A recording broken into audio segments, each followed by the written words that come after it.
अभी कितनी अच्छी बात चल रही थी। हमारे आदरणीय विद्वान शास्त्री जी कितनी बढ़िया बात बता रहे थे। चरित्र ही तो मनुष्य को मनुष्य बनाता है। अगर हमारा चरित्र बिगड़ जाए तो आप ये सोचें, एक गाय से पैदा होने वाला बछड़ा 3 साल में जब बड़ा हो जाता है तो उसी गाय के ऊपर आकर गर्भाधान कर देता है। समझे?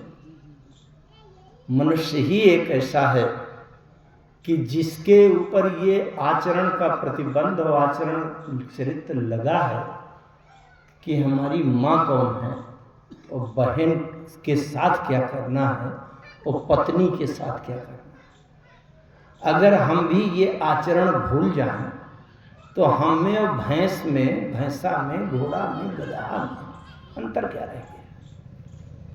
बस बहन के साथ कैसा व्यवहार करना है, पत्नी के साथ कैसा करना। शरीर तो उसी तरह होते हैं, सबके होते हैं कि नहीं?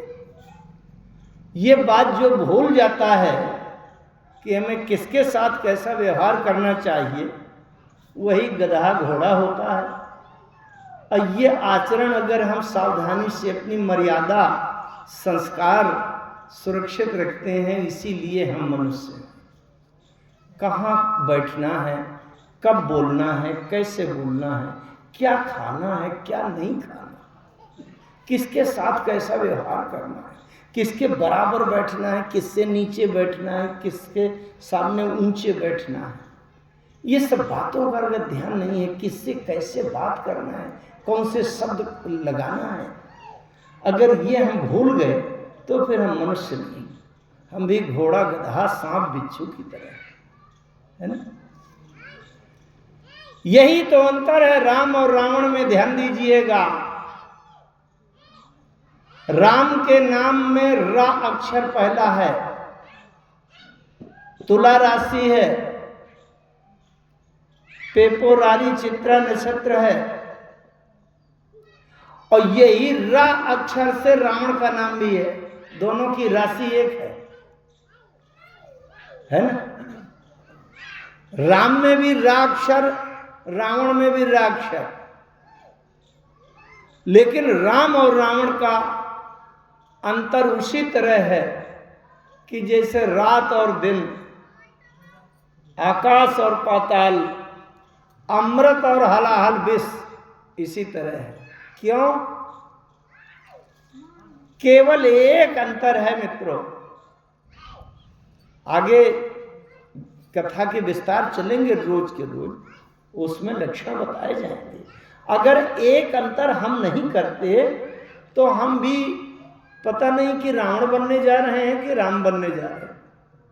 अंतर क्या है?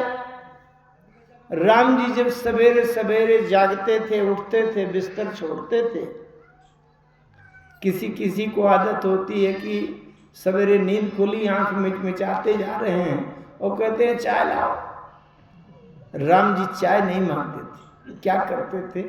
सवेरे सबसे पहले वही काम किया जाता है जो हमें बहुत जरूरी होता है ना? राम जी को सबसे जरूरी क्या होता था?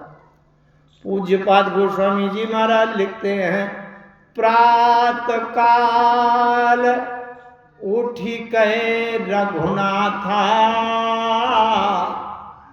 अम्मा तो पिता गुरु ना वही माथा।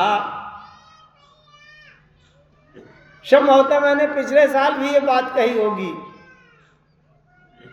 अच्छा, अगर दोबारा फिर कह रहा हूं, मैं कहता हूं 20 साल तक आऊं और बार बार यही कहूं, यही कहने के लिए आ रहा हूं।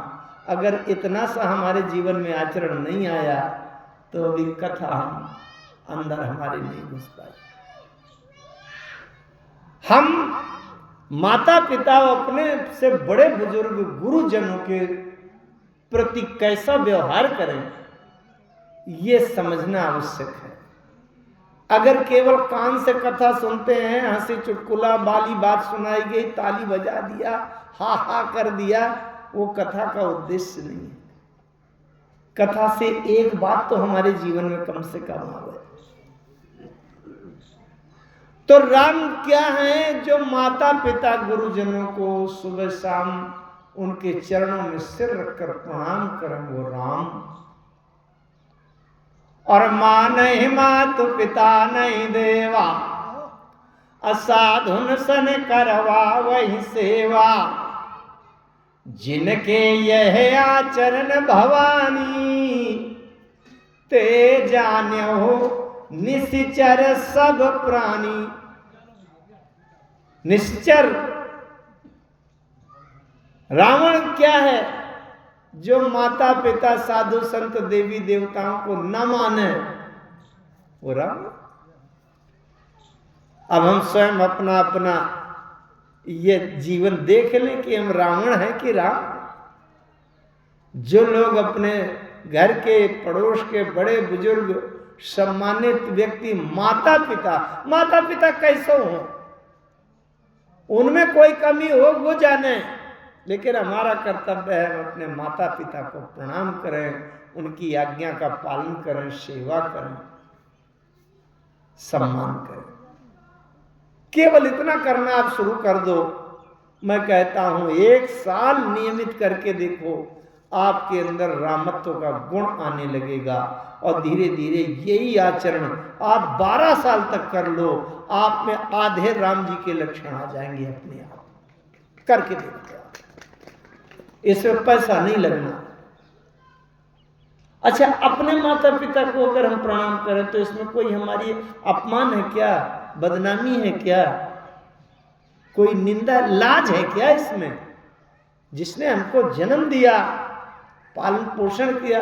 देखिए कथाएं सब लोग आप जानते हैं। राम जी जंगल में गए, वहां सोने का मृग आ गया, रावण सीता उठा ले गया, लड़ाई हुई, लक्ष्मण जी को शक्ति लगी और फिर रावण मर गया, ये सब जानते हैं आप।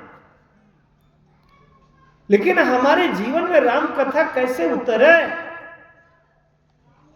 मेरा उद्देश्य राम कथा से मनोरंजन कराना कदापि नहीं रहता, कभी भी। लेकिन मैं हाथ जोड़कर निवेदन करके प्रार्थना करता रहता हूं, भैया राम जी का एक आचरण तो अपने जीवन में पक्का कर लो। इसमें रुपया पैसा कुछ नहीं लगना, इसमें विद्वता भी नहीं लगने की हमको श्लोक नहीं आता। अरे माता पिता को सिर झुकाना।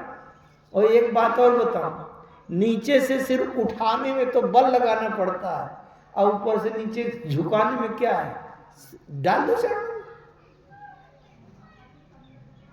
राम जी का रावण से टक्कर जब हुआ, रावण जानते हैं कौन है? जो ब्रह्मा जी की बनाई हुई सृष्टि में ऐसा कोई नहीं है जो रावण के सामने ठहर जाए कि कोई सिर उठा सके। ब्रह्मा सृष्टि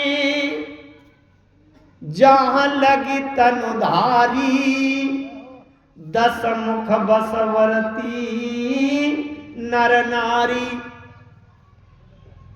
और राम जी के सामने जब ये चुनौती आ गई कि रावण से युद्ध करके जीतना है, अस्त्र शस्त्र में, सेना में, बल में, रुपया पैसा में, रावण को कोई जीत पाएगा? राम जी के पास ना तो कोई सेना, या अंदर बंदर कोई सेना है। रावण के निशाचरों में ऐसे ऐसे वीर थे, 8 योद्धा तो ऐसे थे लंका में जो अकेले अकेले पूरे धरती को जीत ले। उनके सामने बंदर कोई सेना है? अच्छा, राम जी की से बंदरों में क्या है? बंदरों के पास कोई अस्त्र शस्त्र हथियार हैं? रावण की सेना में एक से एक अस्त्र, दिव्यास्त्र, जो मंत्रों से ब्रह्मास्त्र बन जाए, शक्ति बन जाए, दंड बन जाए। बंदरों के पास क्या है? ज्यादा ज्यादा पेड़ की देख डाल तोड़ के ऐसे मार दिया, पेड़ की डाल मारने से, या कोई पत्थर उठा के फेंक दिया। ये पत्थर पेड़ पटकने से कहीं लंका में विजय मिलेगी? बंदरों के पास क्या है? नाखून है, दांत है, काट दिया।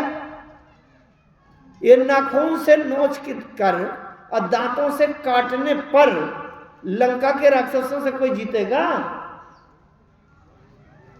लेकिन राम जी के पास क्या है जो रावण के ऊपर विजय प्राप्त कर लिया? राम जी के पास केवल आचरण है, चरित्र है, और रावण के पास चरित्र नहीं है, और बस आचरण चरित्र के बल से राम ने विजय प्राप्त कर लिया।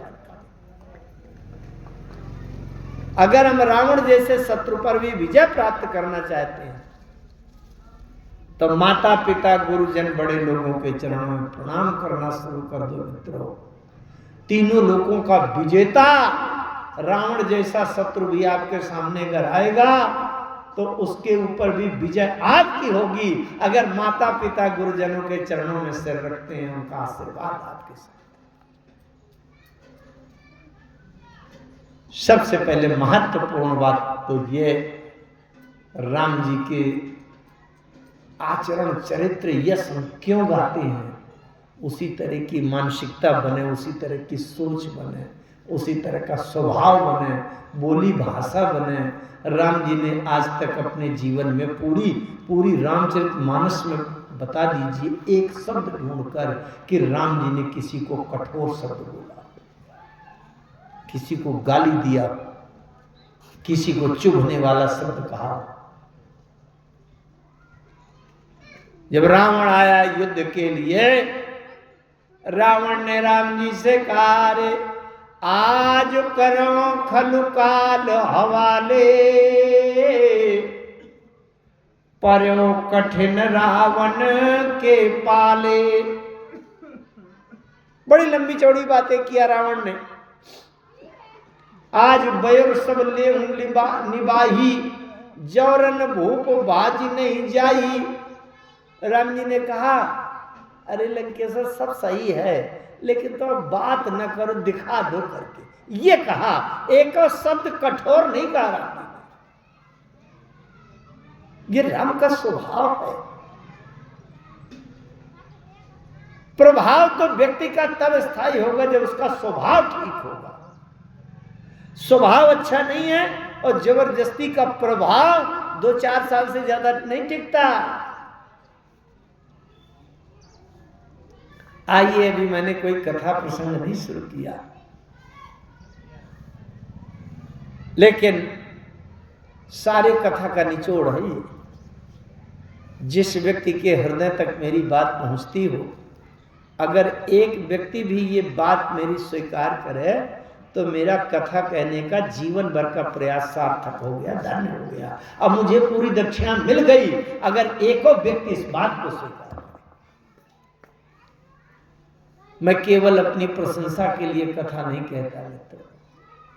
आजकल कथा में बड़ी बड़ी कलाकारियां आई हैं, तमाम प्रकार के हंसी चुटकुला टेक्निक, खूब आपसे ताली पिटवाएंगे, नाम पैसा और कार्यक्रम खूब बड़े बड़े करवा लेंगे, लेकिन वास्तव में कथा का जो उद्देश्य है उससे इस कलयुग के लक्षण ने कहीं भटका दिया है कथावाचकों को।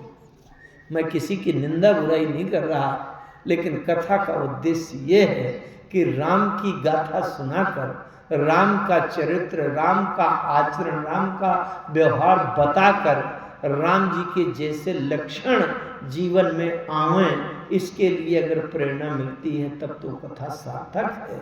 नहीं कहानी तो किसी की भी सुनते रहो। अकबर बीरबल के चुटकुले की किताब याद कर लो, खूब ताली पिटवाओ, हा ठहाका लगवाओ।